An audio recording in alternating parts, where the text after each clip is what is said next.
Let's have a look at a versatile, simple lighting technique to get a soft, wrapping, graduated fall off of light on your subject, without the need for big lights and expensive diffusion frames. Referred to as a Cove of bounce light by Roger Deakins, you sometimes see the use of this technique in his work. It works by utilising reflective material and bounce light wrapped around the subject in an almost oval shape.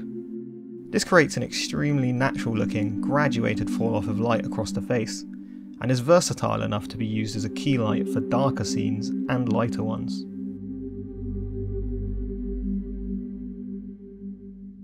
Let's have a look at how we can use the Cove light to light 3 different possible scenarios, all within the same smallish space.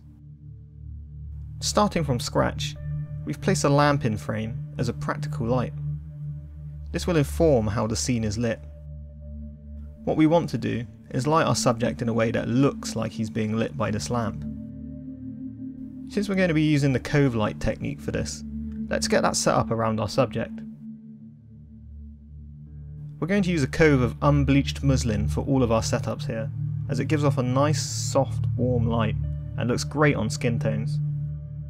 And it's also really cheap. All we're going to do is hang the muslin off of 3 boom arms surrounding our subject. To best utilise the Cove light, we'll start by bouncing one light source into the end closest to our subject's side. This gives us the beginning of our key light, which will then expand across the face with the rest of the lights bounced into the Cove. Let's add in our second light. This light has been turned down to output less power than our first, so as to start the graduation of light across the face. As the lights we're using aren't too powerful, it's also done us the job of filling in our original key with a bit more light, whilst adding more light to the rest of the face. Let's add in our third light.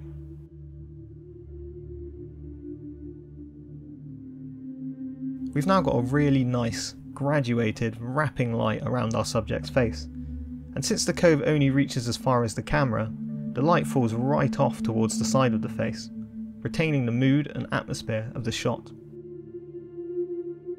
We could leave this as is, but it could do with a couple more details.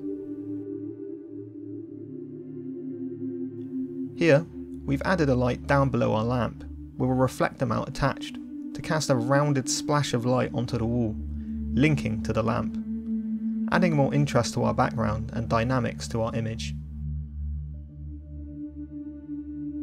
Finally, we just added a touch of light to this corner. You can see how the Cove light has helped us to light the scene in a natural looking way, keeping everything nicely lit whilst retaining shape on the face.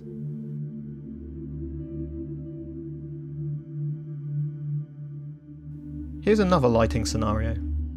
The natural light from outdoors is fully in frame and is also backlighting our subject. It's also given us these nice kickers of light either side of him. This kicker camera left is also giving us a good motivation for our key light. I like the mood of this shot, so we'll keep the outdoor light nice and bright and the light on our subject a little darker in comparison.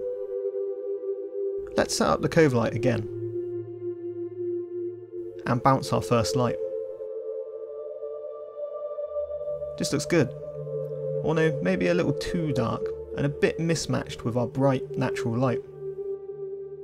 This time we only have 2 lights available for the bounce, but the Cove light is pretty versatile and you can bounce as many or as little lights off of it as you want, depending on how you want the scene to look. Don't forget that we do have this kicker from the natural light outside, and our first light indoors. If we look at it this way, the first light of the Cove starts from outside with the natural light. If we add a second light indoors, it'll actually be the third light for our Cove.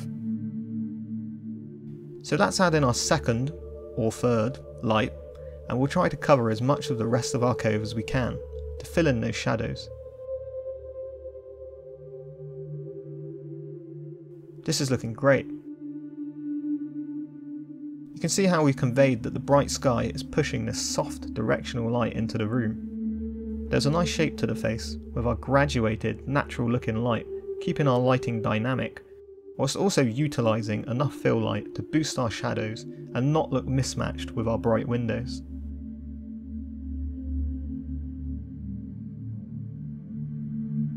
For our third usage of the Cove light, let's go for something a bit more stylistic. What we'll do is utilise a mix of colour temperatures here to achieve an evening or nighttime scene. I'm going to raise the exposure a couple of stops for a minute, so it's easier to see the first initial steps. So let's start with what we've got in the scene. There's a bit of natural light coming in through this door, which is adding a bit of a kicker on our subject. So taking our colour temperature down, we've changed the mood to more of a night look. My plan is to add some tungsten light from camera right onto our subject to represent some sort of lamp light as he sits in a dark room at night. I think we could also rake some light across this back wall, representing the light from moonlight or a street light. So let's add in a little bit of ceiling bounce to raise the shadow level. We've used a daylight balance light here to match our evening light coming in from the door. We've bounced it in a way that covers more of the left of frame, since we know we'll be adding our key light on the right. Okay, time to add in our backlight. Let's turn our exposure back down now, so we can really see how our look is coming together. That's looking really nice. Now we'll set up our Cove light once again. Only this time, we'll make it a little shorter in length. We're already filling in some of the shadows around here with our ceiling bounce, and we want to keep the scene a little more dramatic and shadowy. Let's bounce our first tungsten light.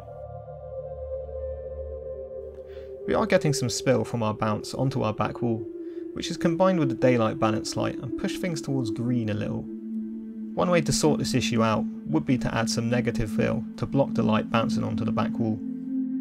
But I don't mind this, and it's not doing anything hugely detrimental to our image, so we're going to let this go for now. We'll use one more light on our shorter Cove light to wrap the light around the face a little more. Perfect.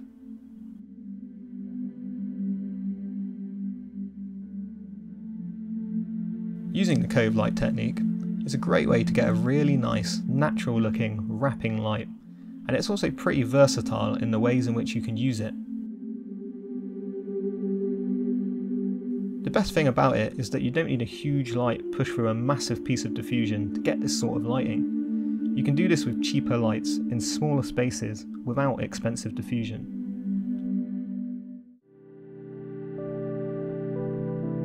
If you're interested in how I colour grade my work, I've just added a 21-minute tutorial video to my website for just £8. The tutorial takes you through the grading process in DaVinci Resolve for two cinematic looks, a more modern, punchy look and a more classical, filmic look. I've also included some practice DNG files so you can grade along with the video. Head over to www.robelliscinematography.com/downloads to grab the video.